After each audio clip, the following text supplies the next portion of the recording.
శ్రీ బాల త్రిపుర సుందరి దేవి కుంకుమార్చన యాగంలో పాల్గొనండి. సర్వ కష్టాలు తొలగి శుభ ఫలితాలు పొందండి. శ్రీ గురుభ్యో నమః.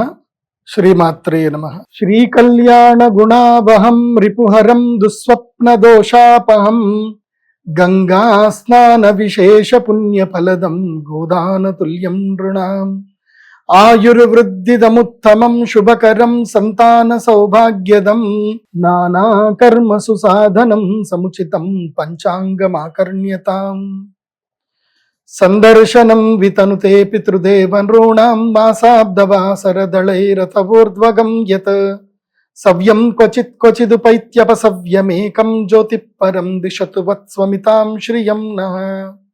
అచింత్యావ్యక్తరూపాయ నిర్గుణాయ గుణాత్మనే సమస్త జగదాధార మూర్తయే బ్రహ్మణే నమః. శ్రీమాత్రే నమః. శ్రీ గురుభ్యో నమః. సత్యాభిఘ్నకరాబ్జోత్థాన్ పంచాశద్వర్ష పూజకాన్ సత్యప్రమోద తీర్థార్యాన్ నౌమిన్యాయ సుధారతాన్ ఉత్తరాది మఠాధీశాన్ సీతాపత్యర్చకాన్ మునీన్ రఘుత్తమ సకాశస్థాన్ సత్యాత్మానాం గురూన్ భజే. శ్రీమాత్రే నమః.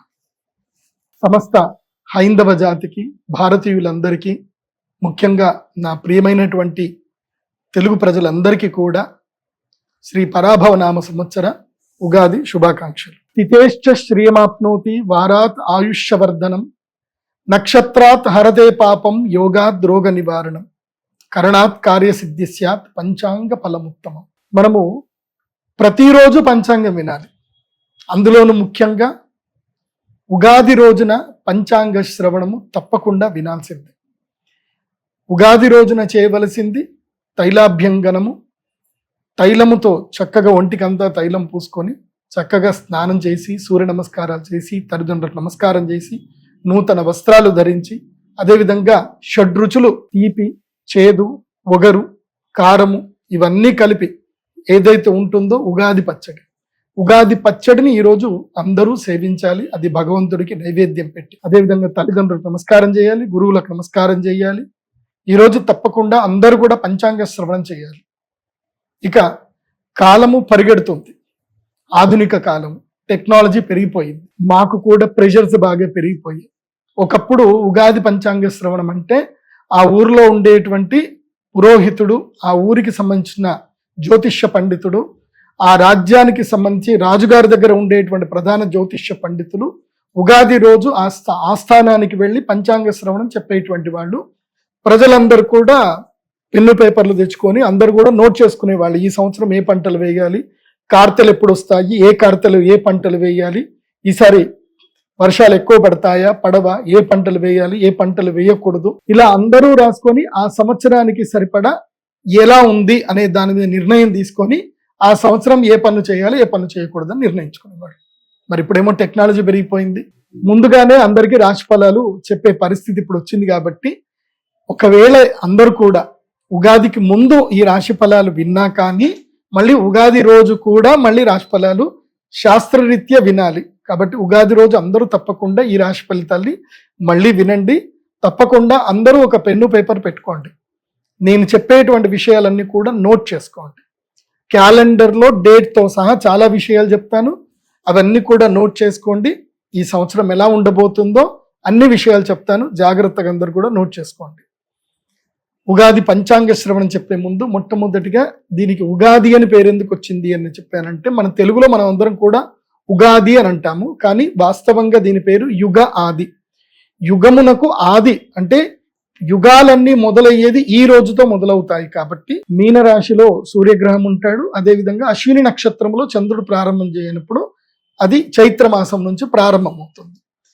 ఏ మాసములో అయితే గనక అశ్విని నక్షత్రములో చంద్రుడు ఉన్నప్పుడు పూర్ణబింబం అవుతాడో అది ఆశ్వీజ మాసము. చిత్తా నక్షత్రంలో ఎప్పుడైతే గనక చంద్రుడు పౌర్ణమి రోజు వస్తాడో అది చైత్రమాసం. సో చైత్రమాసము మొదలు మళ్ళీ చైత్రము, అక్కడి నుంచి తీసుకొని వైశాఖము, జ్యేష్టము, ఆషాఢం, శ్రావణం, భాద్రపదం 6 నెలలు అయిన తర్వాత ఆశ్వీజ మాసం. చైత్రమాసము ఆశ్వీజ మాసం అన్నట్టు ఉంటుంది. అట్లాగే మనకి ఎట్లాగైతే కనుక ఉగాది మనకి ఈ సంవత్సరం ఏంటి అంటే పరాభవ నామ సంవత్సరం అనేది మనకు ఉగాది. అట్లాగే వింధ్య పర్వతానికి ఒకవైపుగా ఉండేటువంటి వాళ్ళకు ఉత్తరం వైపు ఉండే వాళ్ళందరూ కూడా భార్గస్పత్యమనాన్ని పాటించాలి. అక్కడ వాళ్ళకి ఆశ్వయుజ మాసంతో వాళ్ళకి సంవత్సరం మొదలవుతుంది. వాళ్ళకి అది భార్గస్పత్యమానము. వాళ్ళకి అందరికి కూడా రౌద్రినామ సంవత్సరం, అంటే మధ్యప్రదేశ్కి పైన ఎవరైతే ఉంటారో వాళ్ళందరికీ ఈ సంవత్సరం రౌద్రినామ సంవత్సరం. అంటే ఉత్తర భారతదేశానికి రౌద్రినామ సంవత్సరము, దక్షిణ భారతదేశానికేమో పరాభవనామ సంవత్సరం. ఇది బాగా గుర్తుపెట్టుకోండి. మరి ఈ సంవత్సరానికి పరాభవనామ సంవత్సరం అని పేరు ఎందుకు వచ్చింది? పరాభవం అంటే అర్థం ఏమిటి? ఇది మనకి అర్థం చేసుకోవాలి. ఈ సంవత్సరము మనం రెండూ చూడాలి. రౌద్రినామ సంవత్సరాన్ని చూడాలి, పరాభవనామ సంవత్సరం ఉండాలి. మన భారతదేశము ఉత్తర భారతదేశంగాను దక్షిణ భారతదేశంగాను ఏం చేశారు అంటే, శ్రీశైలస్య దక్షిణ ప్రదేశే చాంద్రమానో గ్రాహ్య తద్దక్షిణ దేశే సౌరమానో గ్రాహ్య అని చెప్పారు. అంటే శ్రీకాళహస్తి జ్యోతిర్లింగం ఏదైతుందో, శ్రీకాళహస్తి పంచభూత లింగం ఏదైతుందో అక్కడికి కూడా తీసుకోవాలి. తర్వాత శ్రీశైలానికి కూడా తీసుకోవాలి. శ్రీశైలం తర్వాత వింధ్య దేశం అంటే బైద్యనాథ్ జ్యోతిర్లింగం ఏదైతే మహాకాళేశ్వర్ ఏదైతే ఉంటుందో అక్కడికి కూడా తీసుకోవాలి.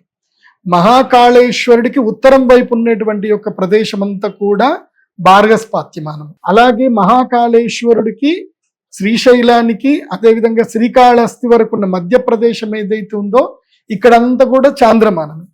శ్రీకాళహస్తి నుంచి దక్షిణ భాగం ఏదైతే ఉందో అంటే తమిళనాడు ప్రదేశం అంతా కూడా, కేరళ, తమిళనాడు ఆ ప్రదేశం అంతా కూడా ఏమిటంటే గనక సౌరమానం అనేది తీసుకుంటారు. అంటే అక్కడ సూర్య సంక్రమణాన్ని బట్టి అక్కడ సంవత్సరం ఉంటుంది, ఇక్కడ చంద్ర సంక్రమణం బట్టి మనకు ఉంటుంది, అక్కడ గురుగ్రహ సంక్రమణం బట్టి ఉత్తర భారతదేశంలో ఉంటుంది. ఇది మనం తెలుసుకోవాలి. ఇక పరాభవనామ సంవత్సరం. ఈ పరాభవనామ సంవత్సరం యొక్క ముఖ్య ప్రధానంగా ఏమిటి అంటే పరాభవం. ఏంటి పరాభవం? అరే పరాభవం చూసావురా, పరాభవాలు చూస్తారా అంటే పరాభవం అంటే ఓడిపోవడం. ఇక్కడ నుంచి వీళ్ళు ఓడిపోతారు. ఎవరు ఓడిపోతారు? అందరు ఓడిపోతారా అంటే కాదు.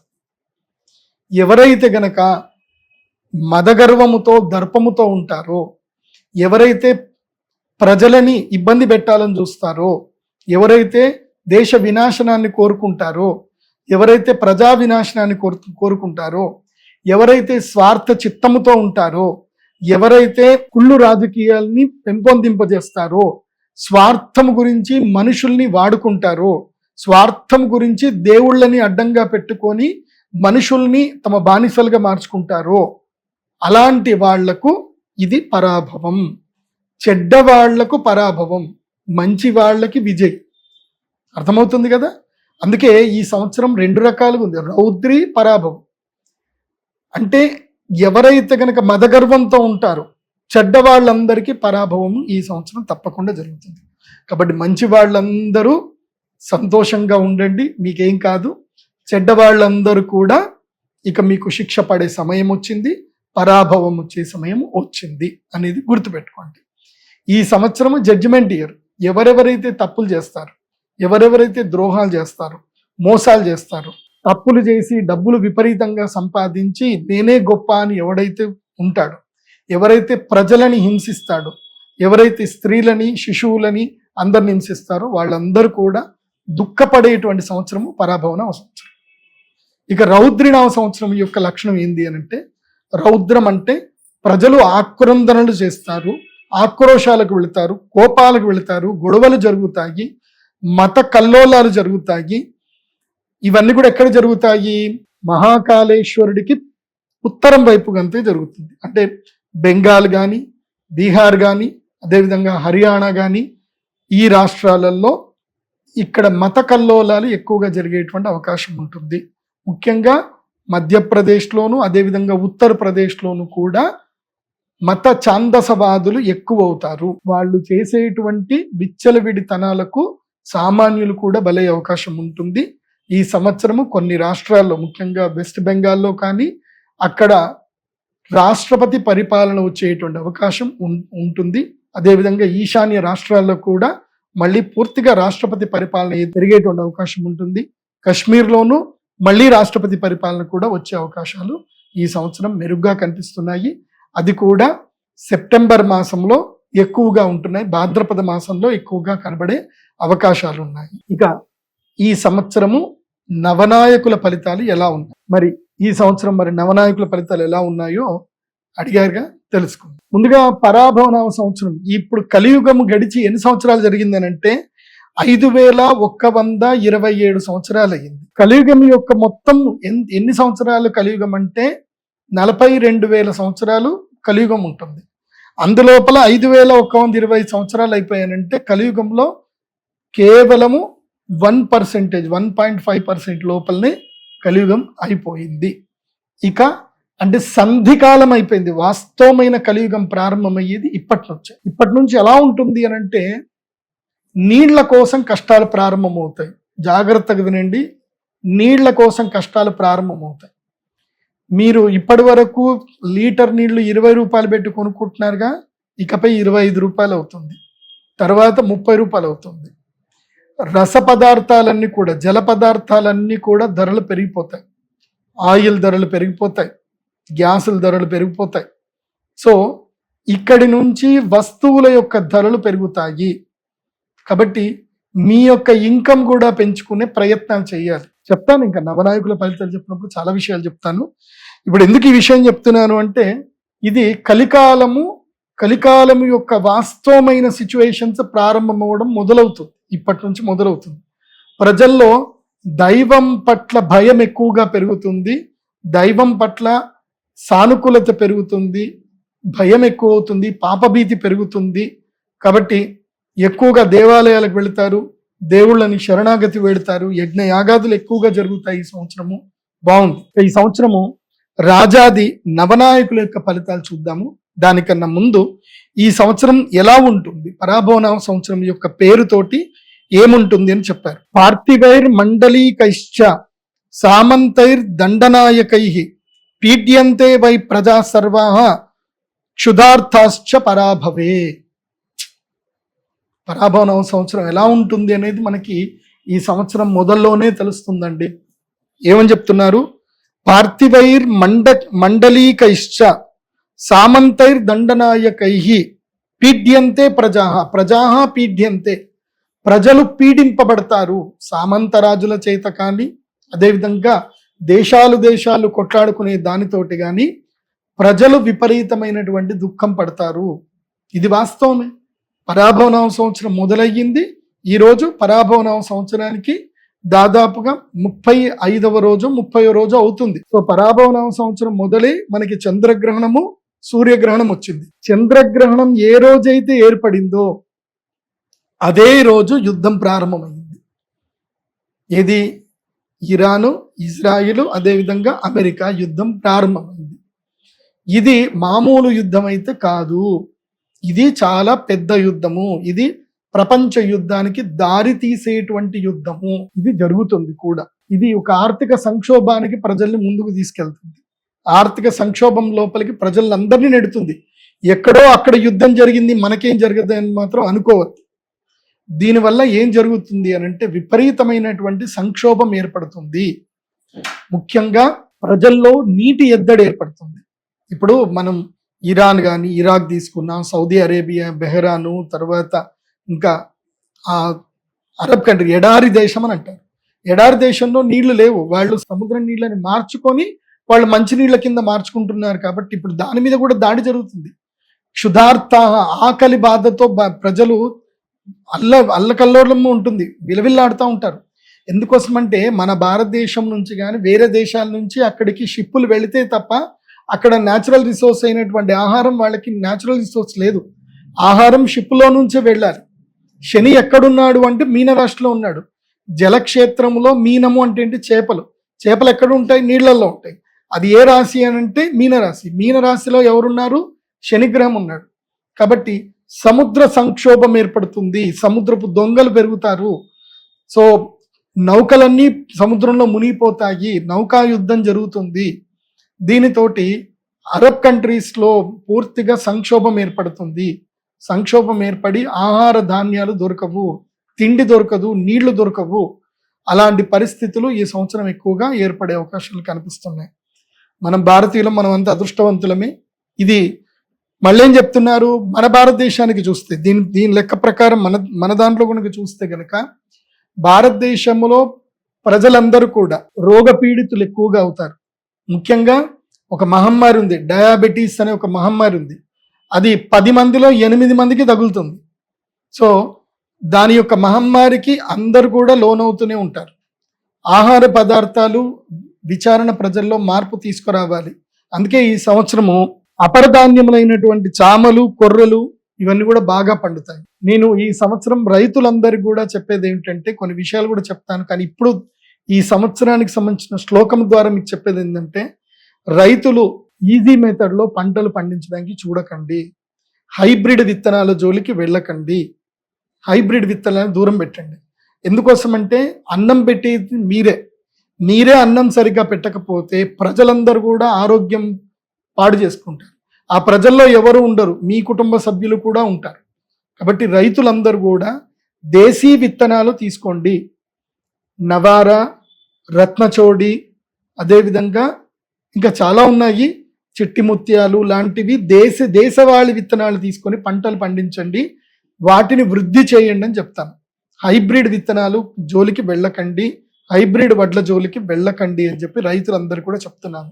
ఎందుకోసం అంటే క్షుధార్తాహ, క్షుత్ అంటే ఆకలి బాధలు. ఈ సంవత్సరం ప్రజలకి ఆకలి బాధ ఎక్కువగా ఉంటుంది. ఆకలితో చాలా మంది అలమటిస్తారు. ఇవాళ ప్రపంచం మొత్తం మీద అందరికీ ఆహారం పెడుతుంది ఎవరు అంటే భారతదేశం. ప్రపంచం మొత్తం మీద ఆకలి 30% ఆకలి తీరుస్తుంది భారతదేశం. మన భారతీయ రైతులు పండించేటువంటి ఏవైతే బియ్యం ఏదైతే ఉన్నాయో, ఆహార ధాన్యాలు ఏవైతే ఉన్నాయో అవి ప్రపంచ దేశంలో అందరు తింటున్నారు. కానీ ఈ సంవత్సరం ఏం జరుగుతుంది అని అంటే, ప్రకృతి విపత్తులు బాగా పెరుగుతాయి, ఆహార ధాన్యం లోపల నష్టం జరుగుతుంది, ప్రజలు ఎక్కువగా వ్యవసాయం చేయడానికి మక్కువ చూపించరు. ఇది ఈ సంవత్సరం చాలా దారుణాలు ఉన్నాయి. మక్కువ చూపించరు. ప్రజలు ఏం చేస్తారు అంటే ఈజీ మెథడ్లోకి వెళతారు. దానితోటి కలుషితమైన ఆహారము, హైబ్రిడ్ విత్తనాలు, హైబ్రిడ్ ఆహార పదార్థాలు ప్రజల్లోకి వెళతాయి. దాంట్లో ప్రజలందరూ కూడా ఆహార మాధ్యమంగా ఆహారం సరిగా దొరకదు, తిన్న ఆహారంతో కడుపు సరిగా నిండదు, రోగాల బారిన పడతారు. అందుకే ఏం చెప్పారు, పీఠ్యంతే వై ప్రజాః, ప్రజలందరూ కూడా పీడింపబడతారు. క్షుధార్తాః, ఆకలి బాధలు ఉంటాయి, నీటి ఎద్దడి కొనసాగుతుంది, ప్రజల్లో నీళ్లు కలుషితమైపోతాయి, విషపూరితమైన నీళ్లు తాగి మూకుమ్మడిగా జనాలు చనిపోయే అవకాశం ఈ సంవత్సరం ఎక్కువగా ఉంటుంది. కాబట్టి నీటి పట్ల అప్రమత్తత పాటించండి. ఈ సంవత్సరము ప్రజలు కాపాడుకోవాల్సింది నీళ్లను కాపాడుకోవాలి, నీటిని జాగ్రత్తగా వాడుకోండి. బాగా గుర్తుపెట్టుకోండి. ఇంకొక ట్రిక్ చెప్తాను. ఈ మధ్య కొన్ని వాటర్ బాటిల్స్ వచ్చాయి, మీకు అమెజాన్ లాంటి వెబ్సైట్లో దొరుకుతాయి. ఆల్కలైన్ వాటర్ బాటిల్స్ అని దొరుకుతుంది. అవి ఎంతనో 600 800కు దొరుకుతున్నాయి. ఆ వాటర్ బాటిల్లో నీళ్లు పోసుకొని దాన్ని ఒక 2 minutes చక్కగా షేక్ చేసి దాన్ని తాగితే అవి ఆల్కలైన్ వాటర్గా మారుతున్నాయి. సో వాటర్ చాలా important. High pH level water తాగకుండా చక్కగా ఆల్కలైన్ వాటర్, ఫిల్టరైజ్ వాటర్ తాగండి. ముఖ్యంగా సిటీలలో ఉండేటువంటి వాళ్ళు బోర్ల మీద డిపెండ్ అవ్వకుండా వర్షపు నీటిని సేవ్ చేసుకోండి. అండ్ ఆహారం పట్ల, ఆహార భద్రత పట్ల ప్రజల్లో చైతన్యం తీసుకురావాలి ప్రభుత్వాలు. ఈ సంవత్సరం ఫుడ్ కార్పొరేషన్ ఆఫ్ ఇండియా చాలా గట్టిగా పనిచేయాలి. ఈ సంవత్సరం విరివిగా ఆహార పదార్థాలు దొరకవు, ఆహార సంక్షోభం ఏర్పడుతుంది, కూరగాయల సంక్షోభం ఏర్పడుతుంది. కాబట్టి దీని పట్ల కొంతమంది రైతులకు లాభం కలగొచ్చు, కానీ చాలా మంది ప్రజలు మాత్రం కూరగాయలు, సరైన ఆహార పదార్థాలు దొరకక కలుషితమైన ఆహార పదార్థాలు తింటూ ప్రజలు ఇబ్బందులు పడే అవకాశం ఈ సంవత్సరం కనిపిస్తుంది. ఇదే పరాభవన సంవత్సరం యొక్క పేరు యొక్క ఆ శ్లోకానికి సంబంధించిన ప్రధానమైనటువంటి అర్థం. అట్లాగే రౌద్రినామ సంవత్సరం వచ్చింది. దాని యొక్క అర్థం ఏమిటి అని తెలుసుకుంటే, అన్యోన్య నృప సంక్షోభ చోరవ్యాఘ్రాదితో భయం మధ్యవృష్టిర్ అనర్ఘత్వం రౌద్రాబ్దే మధ్యమం ఫలం. అన్యోన్య నృప సంక్షోభ, అన్యోన్య అంటే రాష్ట్రాలకు పడదు, దేశాలకు పడదు, ఇంటి పక్కోడికి పడదు, ఈ గల్లివాడికి ఆ గల్లివాడికి పడదు, ఈ సందులో ఉన్న వాళ్ళకి ఆ సందు వాళ్ళకి పడదు, ఈ ఊరు వాళ్ళకి ఆ ఊరు వాళ్ళకి పడదు. నీళ్ల వల్ల గొడవలు అవుతాయి, ఆహారం వల్ల గొడవలు అవుతాయి, మనుషుల వల్ల గొడవలు అవుతాయి. అన్యోన్య నృప సంక్షోభ, ఒకళ్ళనొకళ్ళు తిట్టుకుంటారు, ఒకళ్ళని చూసి ఒకళ్ళు ఓర్వరు, ఇవి జరుగుతాయి. చోరవ్యాఘ్రాదితో భయం, ఈ సంవత్సరం దొంగలు బాగా పెరిగిపోతారు. ఈజీ మనీకి అలవాటు పడి జనాలు చాలా మంది మోసపోయే అవకాశం ఉంటుంది. ఒక్కటి బాగా గుర్తుపెట్టుకోండి, జీవితం లోపల ఎవరైనా మీకు ఏ యూట్యూబ్ ఛానల్లో అయినా, ఎక్కడైనా, ఏ సోషల్ మీడియాలో అయినా మీకు ఇది ఫ్రీ అని చెప్పారే అనుకోండి, వాళ్ళని బ్లాక్ చేయండి. ఎవడైతే ఫ్రీ అన్నాడో వాడిని బ్లాక్ చేసేయండి. ఫ్రీ ఏదీ లేదు ప్రపంచం. ఫ్రీ అంటే అర్థం ఏంటంటే ఎరేసారు అని అర్థం. చేపకి ఎర ఎట్లా వేస్తారు? ఫ్రీగా వేస్తారు. ఫ్రీగా దొరుకుతుంది అని చేప వస్తుంది, ఎరకు పడుతుంది. కాబట్టి ఫ్రీ అన్న వర్డ్ ఎక్కడైతే మీరు వింటారో అక్కడ మీరు ఎరకి గురి కాబోతున్న చేపలు అని అర్థం చేసుకోండి. సో ఫ్రీ అన్న వర్డ్కి దూరంగా ఉండండి. ఎందుకోసమంటే ఈ సంవత్సరము చోర అంటే దొంగల భయం ఎక్కువగా ఉంటుంది, బాగా గుర్తుపెట్టుకోండి. అది కాకుండా ఎవడైనా సరే మీరు ₹1,00,000 ఇవ్వండి, మీకు నెలకి ₹5 వడ్డీ ఇస్తాము, ₹10 వడ్డీ ఇస్తాము అని అంటే మాత్రం నమ్మకండి. ప్రామిసరీ నోట్లు, చెక్కులు ఎందుకు పని చెయ్యవు. మీరు కోర్టు చుట్టూ తిరగడం తప్ప ఎవ్వరికి ప్రయోజనం ఉండదు. కొంతమంది ప్రయోజనం ఉంటుంది, అడ్వకేట్లకు ప్రయోజనం ఉంటుంది, కోర్టులో ఉండేటువంటి టీ కొట్టు వాడి ప్రయోజనం ఉంటుంది, టిఫిన్ సెంటర్ వాళ్ళకి ప్రయోజనం ఉంటుంది, మిమ్మల్ని అటు ఇటు తిప్పేటువంటి డ్రైవర్ల ప్రయోజనం ఉంటుంది తప్ప మీకు ₹1 కూడా రాదు. కాబట్టి ఈ ₹2 వడ్డీ మీకు బ్యాంకు వడ్డీ కన్నా ఎవరైనా ఎక్కువ వడ్డీ ఇస్తున్నారు అని చెప్పినా, ప్రామిసరీ నోట్ల మీద మీరు డబ్బులు వడ్డీలకు ఇచ్చినా మీరు మోసపోతారు. కాబట్టి ఈ సంవత్సరము దొంగల భయం ఎక్కువగా ఉంటుంది, మోసగాళ్ల భయం ఎక్కువగా ఉంటుంది. అట్లాగే మార్కెట్లో కొత్త రకమైన మోసాలు దిగుతారు. ఏమిటంటే మా దగ్గర యాంటీ మ్యాటర్ ఉందని, మా దగ్గర సరికొత్తమైనటువంటి పదార్థం ఉందని, ఇది రేర్ ఎర్త్ మెటీరియల్ అని, ఇరీడియం అని, తర్వాత యురేనియం అని చెప్పి ఇవన్నీ కూడా చెప్పుకుంటూ ఇవన్నీ మా దగ్గర ఉన్నాయి, సీక్రెట్గా ఉన్నాయి, ఇవి అమ్ముతే కొన్ని కోట్ల రూపాయలు వస్తాయి, మాకు మీరు కొంచెం పెట్టుబడి సాయం చేయండి, అమ్మడానికి పెట్టుబడి సాయం చేయండి అని చాలా మంది మోసగాళ్ళు మీ దగ్గరికి వస్తారు. అవి అన్ని అబద్ధాలు. ఈ ప్రపంచంలో రేర్ ఎర్త్ మెటీరియల్స్ ఏవి లేవు. అవి ఉన్నా కానీ దాని మీద ఆల్రెడీ భారతీయ నిఘా వ్యవస్థ చాలా ఎక్కువగా ఉంటుంది. కాబట్టి వాటి పట్ల ఏవి వెళ్ళకండి. ఈ రైస్ పుల్లింగ్ వాటి మోసాల జోలికి వెళ్ళకండి. ఈ సంవత్సరము దొంగలు కొత్త మేకప్ వేసుకొని వస్తారు, సరికొత్త మేకప్ వేసుకొని దొంగలు వస్తారు. కాబట్టి ఈ సైబర్ మోసాలు కానీ, ఏది మిమ్మల్ని డిజిటల్ అరెస్ట్ చేసామని చెప్పి మీరు ఓటీపీలు చెప్పండి అను వెరైటీ వస్తారు. కాబట్టి ఈ సంవత్సరము చదువు రానటువంటి వారైనా, చదువు వచ్చిన వారైనా మీ యొక్క నెట్ బ్యాంకింగ్ ని పూర్తిగా సేవ్ చేసుకొని ఏదైతే ఉంటుందో చిన్న ఫోన్లు వాడండి. ఈ సంవత్సరం అయితే నేను అందరికీ ఏం చెప్తాను అంటే నోకియా ఫోన్లు వాడండి అని చెప్తాను. ఏవి చిన్న కీప్యాడ్ ఫోన్లు ఉంటాయి కదా, అవి వాడండి. అవి వాడితే మీరు సైబర్ మోసగాళ్ళు ఎరపడరు. ఎందుకోసం అంటే ఈ సంవత్సరము సైబర్ మోసగాళ్ళు చాలా ఎక్కువగా తయారవుతారు. మీకు తెలియకుండానే మీ మొబైల్లోనే మీకు యాప్లు డౌన్లోడ్ అయిపోతాయి, మీ యొక్క ఓటీపీలు వాళ్ళే హ్యాక్ చేస్తారు, మీ బ్యాంకులో ఉన్న డబ్బంతా ఖాళీ అయిపోతుంది. చాలా జాగ్రత్తగా ఉండండి. స్మార్ట్ ఫోన్లు వినియోగించే విషయంలో, నెట్ బ్యాంకింగ్ విషయంలో చాలా అప్రమత్తంగా ఉండండి.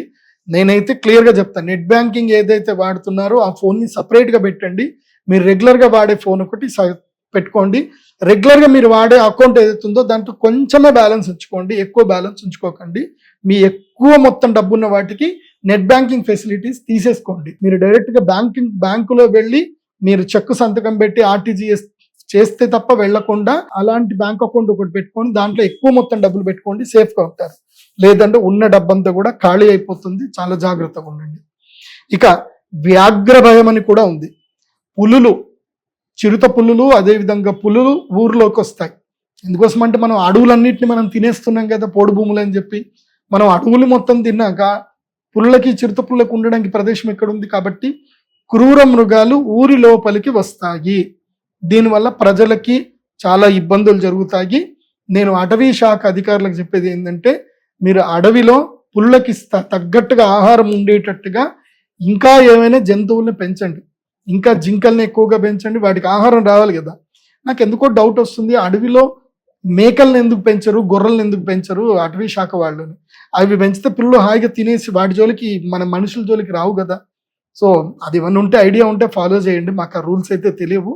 కాకపోతే ఈ సంవత్సరము అడవి మృగాల వల్ల మాత్రం గిరిజనులకి కీడు ఉంటుంది, గిరిజనులకి సంక్షోభం అయితే ఉండే అవకాశం ఉంటుంది. ఏదో చిన్న చితికైతే మరణాలు అయితే జరిగే అవకాశం ఉంటుంది. జాగ్రత్తగా ఉండండి. ఇక మధ్యవృష్టిర్ అనర్ఘత్వం చ. మధ్యవృష్టి, ఈ సంవత్సరం వర్షాలు మధ్యంగా ఉంటాయి, ఎక్కువగా పడవు, సాధారణమైన వర్షాలు మాత్రం ఉంటాయి. అండ్ ఇంకొకటి కూడా చెప్పబోతున్నాను, ఇది భవిష్యవాణి.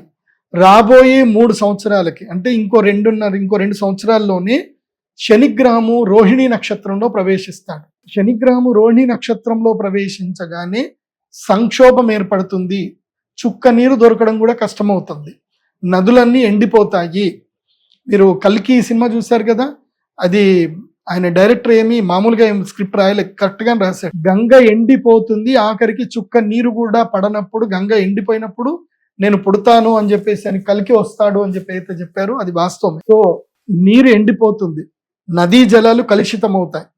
నేను ప్రభుత్వాలకి రిక్వెస్ట్ చేసేది ఏంటంటే, ముఖ్యంగా ఈ రాబోయే పుష్కరాలు రాబోతున్నాయి కాబట్టి గోదావరి నదికి గౌరవ చంద్రబాబు నాయుడు గారు, అదేవిధంగా పవన్ కళ్యాణ్ గారు, అదేవిధంగా శ్రీ రేవంత్ రెడ్డి గారు, బట్టి విక్రమార్క గారు, మీ అందరికీ నేను రిక్వెస్ట్ చేసేది ఏంటంటే, నదీ జలాలని సంరక్షించండి.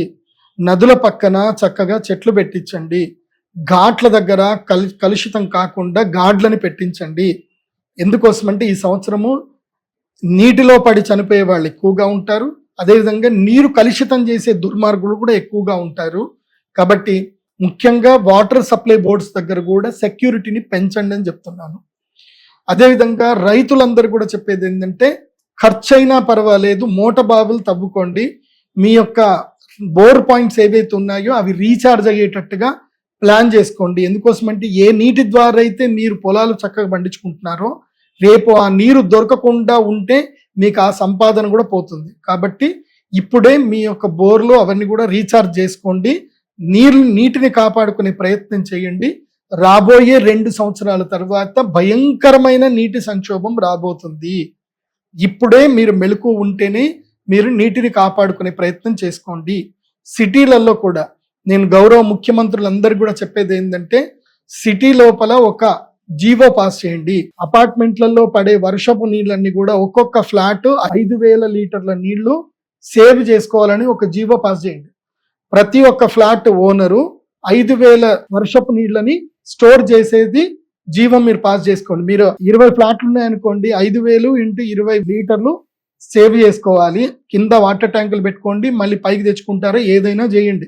మీ అపార్ట్మెంట్కి ఒక ఫ్లాట్కి 5,000 లీటర్లు వర్షం నీళ్లు సేవ్ చేసుకోవాలని చెప్పి మీరు జీవో పాస్ చేయండి. ప్రజలు మారుతారు. కావాలంటే వాళ్ళకి సబ్సిడీలు ఇవ్వండి. వాటర్ ట్యాంకులు ఇప్పే విషయంలో సబ్సిడీలు ఇవ్వండి. ఎందుకోసమంటే రాబోయే 2 సంవత్సరాల తర్వాత భయంకరమైన జల సంక్షోభం రాబోతుంది. దానికి ఈ పరాభవనామ సంవత్సరమే సూచనగా ప్రారంభమవుతుంది. ఈ సంవత్సరం రాజాది నవనాయకుల ఫలితాన్ని చెప్తాను, వినండి. ఈ సంవత్సరము నవనాయకుల్లో 7 శుభులవుతున్నారు, 2 పాపులవుతున్నారు.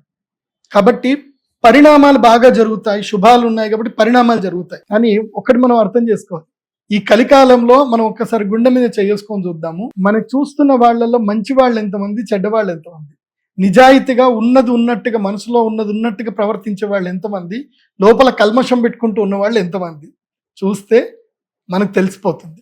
సో 7 శుభులు ఉన్నారు అంటే అర్థం ఏమిటంటే పరిణామం చెందబోతుంది, మార్పులు చెందబోతుంది. కాబట్టి దుర్మార్గుల కష్టాలు వస్తాయి. కాబట్టి పాలకులే దుర్మార్గులు అవుతే ఏం చేస్తాం? సో వాళ్ళ కష్టాలు వస్తే ఏమవుతుంది? కష్టాలను ఎదుర్చుకుని మళ్ళీ కష్టాలు వస్తాయి. కాబట్టి కొంచెం జాగ్రత్తగా ఉండండి. ఈ లాజిక్ మీకు అర్థమైంది అనుకుంటాను.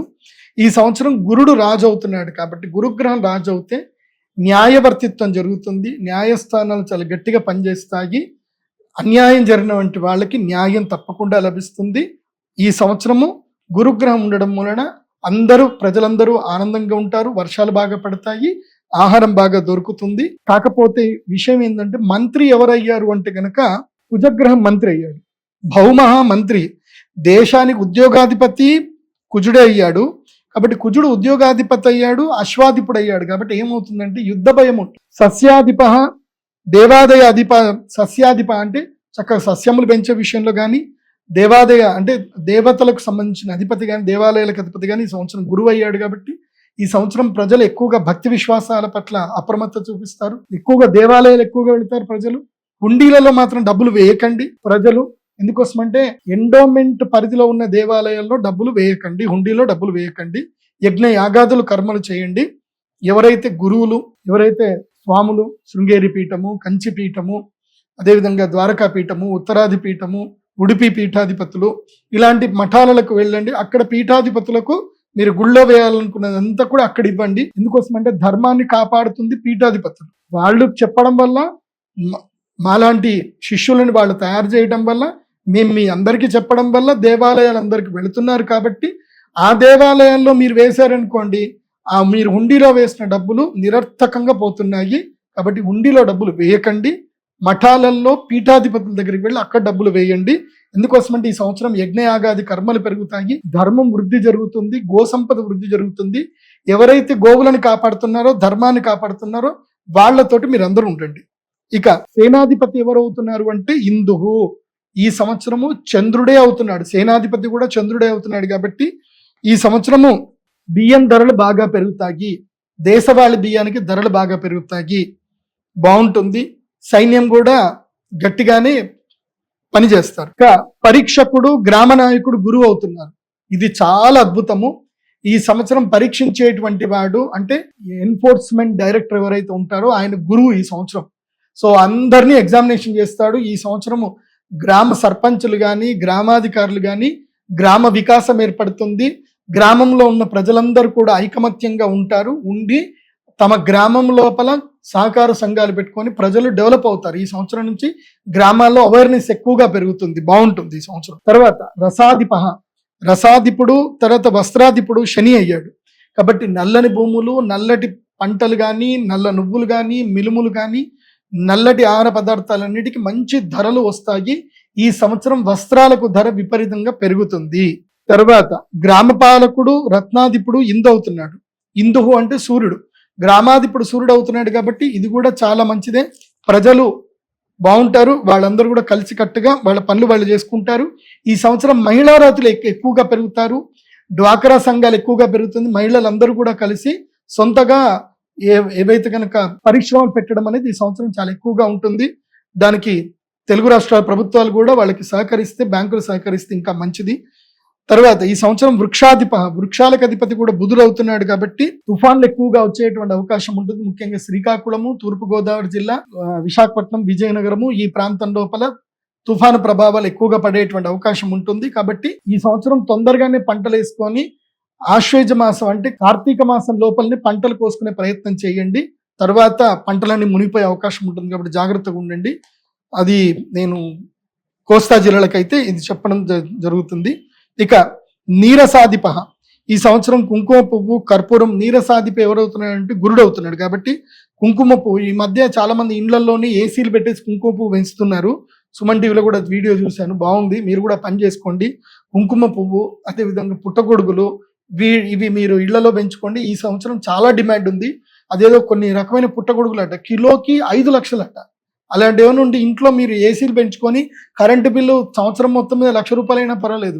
20 కిలోలు వచ్చిందంటే చక్కగా అపార్ట్మెంటే కొనుక్కోవచ్చు, ఫ్లాట్ కొనుక్కోవచ్చు, లేదంటే ఇండిపెండెంట్ హౌస్ కట్టుకోవచ్చు. కాబట్టి పుట్టగొడుగులకి ఈ సంవత్సరం బాగా డిమాండ్ ఉంది. గురువు నీరసాధిపతి అయ్యాడు. కాబట్టి ఈ సంవత్సరము కుంకుమ పువ్వు, కర్పూరము, అగరు, చందనము, పన్నీరు, పాదరసము, తర్వాత ఉప్పు, తర్వాత పసుపు, వీటి ఉత్పత్తి బాగా పెరుగుతుంది. తర్వాత గణక సర్పాధిప, లెక్కలు పెట్టేటువంటి ఫినాన్షియల్ మినిస్టర్ ఎవరు అంటే ఈ సంవత్సరము శని అయ్యాడు. శని ఫినాన్షియల్ మినిస్టర్ అయ్యాడు అంటే కుంభకోణాలన్నీ బయటపడతాయి. ఈ సంవత్సరం భయంకరమైన కుంభకోణాలు బయటపడతాయి. 2 రాష్ట్రాల ముఖ్యమంత్రులు మారిపోతారు. భారతదేశానికి సంబంధించి మన తెలుగు రాష్ట్రాలకి అయితే కాదు. సో 2 రాష్ట్రాల్లో ఎలక్షన్స్ ఏర్పడతాయి. ఆ ఎలక్షన్స్ లో ఉన్న ప్రభుత్వం పడిపోయి వేరే ప్రభుత్వం అయితే వస్తుంది. దైవజ్ఞ, ఈ సంవత్సరం జ్యోతిష్య పండితులకి ఎవరధిపతి అంటే చంద్రుడయ్యారు. కాబట్టి జ్యోతిష్య విద్యలు, పరిశోధన విద్యలు వృద్ధి చెందుతాయి. ప్రజలు జ్యోతిష్యాన్ని ఎక్కువగా నమ్ముతారు. పర్లేదు, మాకు ఇన్కమ్ అయితే మంచిగానే పెరుగుతుంది. అట్లాగే వృద్ధి చెందుట, దైవభక్తి కూడా పెరుగుతుంది. రసధాతువుల యొక్క ఉత్పత్తి పెరుగుతుంది. ఈ సంవత్సరం మన భారతదేశంలో ఇప్పటిదాకా గనులు లేవు. సో నేను మీకు చెప్పేది ఏంటంటే స్టాక్ మార్కెట్లో జింక్ రేట్ ఎక్కువగా పెరుగుతుంది, రాగి రేట్ ఎక్కువగా పెరుగుతుంది, తర్వాత వెండి రేట్ ఎక్కువగా పెరుగుతుంది, బంగారం రేట్ పెరుగుతుంది. తర్వాత చెప్తాను ఆ రేట్ ఎంత పెరుగుతుందో చెప్తా, వెయిట్ చేయండి. తర్వాత స్త్రీలకి అధిపతి ఎవరు అంటే ఈ సంవత్సరం చంద్రుడు స్త్రీలకు అధిపతి అయితే ఎట్లా ఉంటుందంటే స్త్రీలు విపరీతమైన చంచల స్వభావం కలిగినటువంటి వారు అవుతారు. ఇక ఉంటుంది, కష్టాలు ఎక్కువగా ఉంటుంది, మగాళ్ళకి ఎక్కువ కష్టం ఉంటుంది. ఎందుకోసమంటే స్త్రీలు ఓపికగా ఓర్పుగా ఉన్న రోజులే ఆ ఇల్లు బాగుంటుంది. స్త్రీ ఎప్పుడైతే ఓపిక నశించి ఓర్పు నశించి చంచలంగా మారుతుందో ఆ ఇల్లు అల్లకల్లోలం అవుతుంది. కాబట్టి ఈ సంవత్సరము స్త్రీలకి చంచల స్వభావం ఎక్కువగా పెరుగుతుంది. అదేవిధంగా స్త్రీలు కామ సంక్షోభితులు అవుతారు. విచ్చలవిడితనం స్త్రీలలో పెరుగుతుంది. దాన్ని అడ్డుకున్న వాళ్ళని నానా బూతులు తిడతారు. ఇవన్నీ కూడా జరుగుతాయి. అమ్మ బట్టలు మంచిగా వేసుకోమ్మా అని చెప్తే నీకెందుకురా అని చెప్పి వాడిని నానా తిట్లు తిడతారు. ఇవి ఈ సంవత్సరం జరుగుతుంది. కాబట్టి ఎవరు కూడా స్త్రీలకు సంబంధించి ఏ మాటలు చెప్పకండి. వాళ్ళ ఇష్టం వచ్చినట్టు వాళ్ళు ఉండనివ్వండి. ఎందుకోసమంటే ప్రకృతి ఎలా చేయాలో అలా చేస్తుంది. పెరుగుట విరుగుట కొరకే. కొన్ని జరిగితే కొంతమంది కొన్ని అర్థమవుతాయి. సో మీరెవరు కూడా ఎవరికి నీతులు చెప్పకండి, ఎవరికి ఎవరు బుద్ధులు చెప్పకండి. కాలితే పడితే వాళ్ళకే తెలుస్తుంది కాబట్టి వాళ్ళని తెలుసుకోనివ్వండి. మంచిదే, వాళ్ళ ఇష్టం వచ్చినట్టు వాళ్ళు ఉండనివ్వండి అని చెప్పి చంద్రుడు చెప్తున్నాడు ఈ సంవత్సరం, నేను చెప్పట్లే. సో ఈ సంవత్సరము స్త్రీలకు అధికారాలు కూడా పెరుగుతాయి. స్త్రీలు వ్యాపారం లోపలికి వస్తారు, చాలా మంచి శుభ పరిణామం. సో వాళ్ళు వ్యాపారాలు చేస్తారు, చక్కగా వడ్డీ వ్యాపారాలు చేస్తారు, డబ్బులు విపరీతంగా సంపాదిస్తారు, రాజ్యాలు వెళ్తారు, అధికారం లోపలికి వస్తారు. మళ్ళీ ఇది కూడా ఇంకోటి చెప్తున్నాను, తమిళనాడులో మళ్ళీ ఎంజీఆర్ జయలలిత ఏదైతే గనక రాజకీయం క్రియేట్ చేశారో మళ్ళీ తమిళనాడులో అలాంటి రాజకీయమే మొదలవుతుంది. వాళ్ళ పేర్లు నేను చెప్పను, మీకు తెలుసు. ఇక వర్షాలకు అధిపతి కూడా బుధుడు అవుతున్నాడు కాబట్టి ఎక్కువగా గాలితో కూడుకున్నటువంటి వర్షాలు ఎక్కువగా పడతాయి, తుఫాన్లు ఎక్కువగా వస్తాయి. అయితే ఈ సంవత్సరము వైద్య శాఖల్లో కూడా మంచి మార్పులు వచ్చేటువంటి అవకాశం ఉంటుంది. డాక్టర్లు బాగా సంపాదించుకుంటారు ఈ సంవత్సరం, అంటే రోగాలు ఎక్కువగా పెరుగుతాయని అర్థం. ఇవి నవనాయకుల ఫలితాలు అయితే మనం తెలుసుకున్నాము. ఈ పరాభవ నవ సంవత్సరంలో వ్యవసాయం ఇది చాలా బాగా అందరు కూడా రైతులందరూ కూడా చూసి తెలుసుకోవాలి. ఇప్పుడు ఏదైతే గనక సంక్షోభం ఏర్పడిందో, ఇప్పుడు ఆలుగడ్డ ఉల్లిగడ్డ రేట్లు అయితే ఇప్పుడు పడిపోతున్నాయి, పర్వాలేదు. కానీ ఈ సంక్షోభం ఎప్పటి దాకా ఉంటుందంటే అక్షయ తృతీయ వరకు మాత్రమే ఈ సంక్షోభం ఉంటుంది. అక్షయ తృతీయ తర్వాత మళ్ళీ నార్మల్ స్టేజ్కి వచ్చేస్తుంది. యుద్ధ తీవ్రత, యుద్ధ వాతావరణం తగ్గిపోతుంది. మళ్ళీ ఆయిల్ రేట్లు నార్మల్కి వచ్చేస్తాయి, సర్వసాధారణంగా అయిపోతాయి. కానీ ఒకేసారి ఇంపోర్ట్స్ ఎక్కువగా పెరిగిపోతాయి, ఎక్స్పోర్ట్స్ ఎక్కువగా పెరిగిపోతాయి ఈ సంవత్సరం. అక్షయ తృతీయ తర్వాత ఎక్స్పోర్ట్స్ పెరుగుతాయి. ఉల్లిగడ్డలు విదేశాలకు ఎక్కువగా వెళ్ళిపోతాయి, ఆలుగడ్డలు ఎక్కువగా వెళ్ళిపోతాయి. కాబట్టి ఏం జరుగుతుంది అని అంటే ఈ సంవత్సరము పళ్ళ ధరలు బాగా పెరిగిపోతాయి. మామిడి పళ్ళ ధరలు విపరీతంగా పెరిగిపోతాయి. అండ్ వడగళ్ళ వానలు పడతాయి. అదేవిధంగా కూరగాయల ధరలు బాగా పెరుగుతాయి. నేను ఈ భాగ్యనగరానికి సిటీస్కి దూరంగా ఉండేటువంటి రైతులకు చెప్పేది ఏంటంటే కొత్తిమీర బాగా పెంచండి, పాలకూర బాగా పెంచండి. కొత్తిమీర పాలకూర తోటి మీరు లక్షల రూపాయలు సంపాదించవచ్చు. అదేవిధంగా టొమాటో కేవలము ఒక 5 రోజులు మాత్రం రాజ్యం వెళ్తుందండి.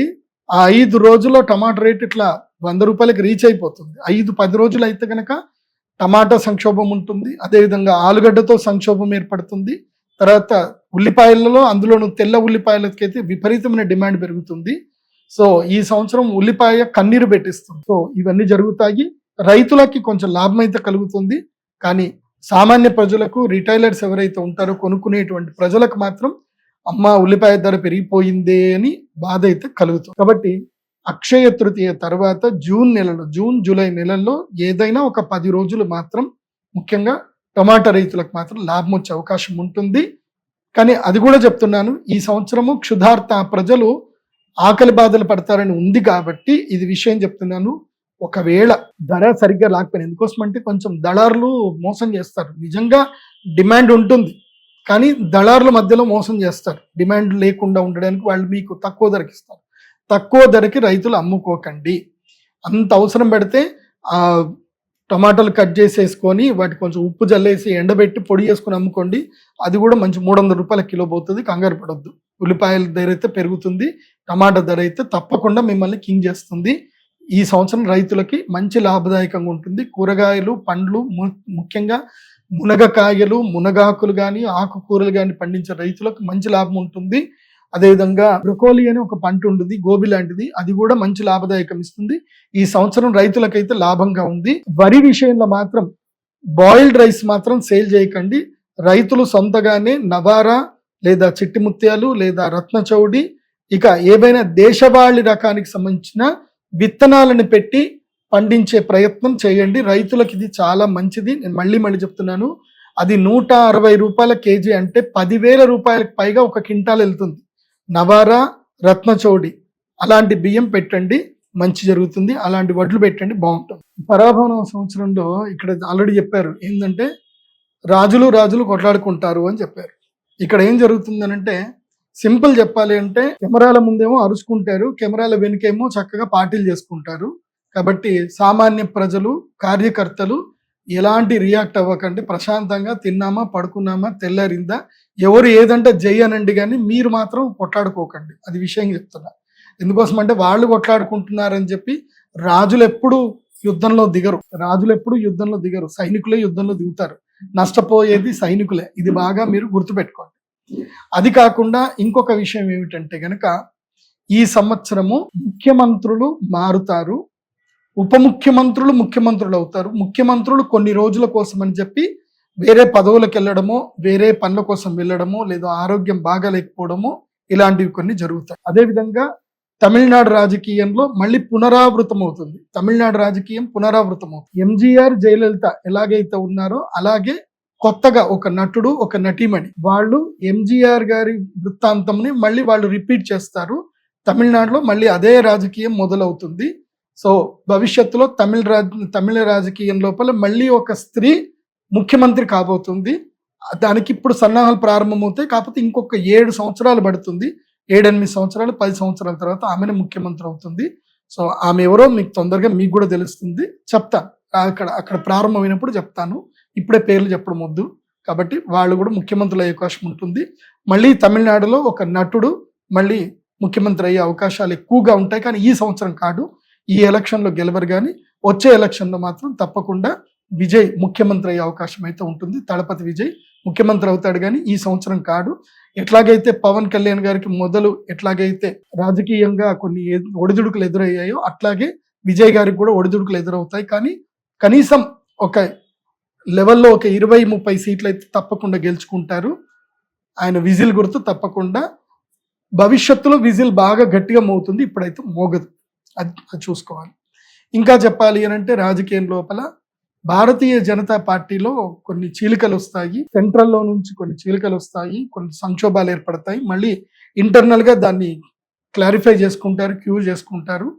కాకపోతే ఏంటంటే భవిష్యత్తులో కొన్ని సంక్షోభాలు జరిగి ఈ ప్రభుత్వం ఇంకా సెంట్రల్లో బీజేపీ ఉండదేమో అన్నంతగా సంక్షోభం క్రియేట్ అవుతుంది. కానీ భవిష్యత్తులో ఎట్టి పరిస్థితుల్లో సెంట్రల్లో బీజేపీ ఉండే అవకాశం ఉంటుంది. కాకపోతే కొన్ని జరుగుతాయి కదా, చాలా సంవత్సరాలు జరిగింది కాబట్టి ఈ సంవత్సరం పరాభవం కాబట్టి మంచిగా లేదు కాబట్టి చిన్న చిన్న సంక్షోభాలు అయితే జరుగుతాయి. కానీ మరి ప్రభుత్వాలు కూలిపోయేంత సంక్షోభం అయితే ఈ సంవత్సరం ఉండదు. అదేవిధంగా ఈ సంవత్సరం లోపల ముఖ్యంగా వెస్ట్ బెంగాల్లో రాష్ట్రపతి పరిపాలన వచ్చేటువంటి అవకాశం ఎక్కువగా అనిపిస్తుంది. అది కూడా దసరా నవరాత్రుల సమయంలో కొన్ని సంక్షోభాలు ఏర్పడతాయి. సో ఇక్కడ బంగ్లాదేశ్ నుంచి కూడా కొన్ని సంక్షోభాలు వస్తాయి. మళ్ళీ పాకిస్తాన్ కూడా కొన్ని ఎట్లాగే ఉంటుంది కదా, వాళ్ళ పనే అదే. సో ఈ సంవత్సరం కొంచెం తీవ్రతరం ఎక్కువగా ఉంటుంది. మళ్ళీ బాంబులు అట్లాంటివి ఉంటాయి, తీవ్రవాదుల చర్యలు. దీనికి ప్రభుత్వాలు కొంచెం గట్టిగా చర్యలు తీసుకుంటే బాగుంటుంది. తెలుగు రాష్ట్రాల విషయానికి వస్తే గనక తెలుగు రాష్ట్రాల్లో పెద్దగా రాజకీయ సంక్షోభం ఏముండదు, ఎట్లుంది అట్లాగే ఉంటుంది. కాకపోతే తెలంగాణ రాష్ట్రంలో కొత్తగా 3 మంత్రి పదవులు వస్తాయి. అదేవిధంగా తెలుగు రాష్ట్రాల్లో కూడా ఇంకొక 2 లేదా 4 మంత్రి పదవులు వచ్చే అవకాశం ఉంటుంది. కాకపోతే ప్రజల యొక్క మన్నల్ని ఎక్కువగా పొందలేకపోతారు తెలుగు రాష్ట్రాల్లో ఉన్నటువంటి మంత్రులు, ముఖ్యమంత్రులు. ప్రజల మన్నల్ని పొందడానికి ప్రయత్నాలు చేస్తారు, కానీ ప్రజల మెప్పును పొందలేకపోతారు. అది జరుగుతుంది.